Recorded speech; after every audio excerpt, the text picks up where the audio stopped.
Hello बच्चों, let's read this question. Which of the following processes will be observed when a chalk stick is dipped in the solution of ink? Options are adsorption, absorption, desorption, both 1 and 2. So here the concept is used to solve this question is, here we can write key concept. So the key concept is adsorption and absorption. Adsorption and absorption. ठीक है, या फिर हम कह सकते हैं कि इसको बेसिक टर्मिनोलॉजी, ठीक है, of surface chemistry.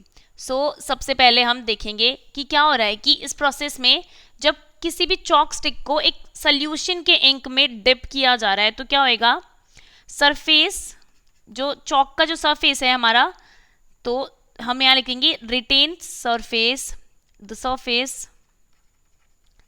Surface retains the color of ink,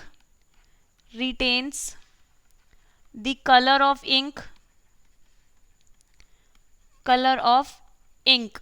और उसका क्या होगा, ये किस वजह से होगा, ये होगा ड्यू टू एड्सॉर्प्शन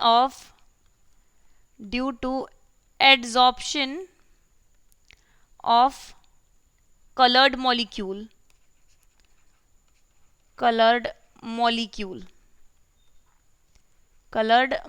मतलब है कि यहाँ पे बोल सकते हैं कि जो भी कलर्ड सब्सटेंस है ना उसका तो एड्सॉर्प्शन हुआ है, लेकिन दूसरा चीज हम यहाँ पे पढ़ते हैं कि सॉल्वेंट और ऑफ जो इंक है, solvent of the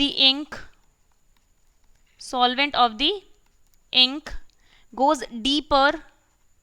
Here we can write it goes deeper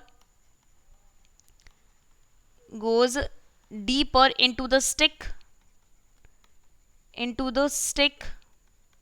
due to absorption.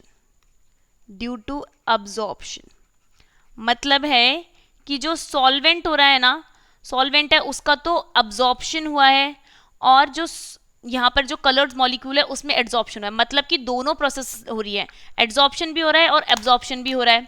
तो ऑप्शन फोर्थ है कि both 1 and 2, adsorption and absorption is correct choice. Hence option 4th is the correct choice for this question. Hope you understood it well. All the best and thank you.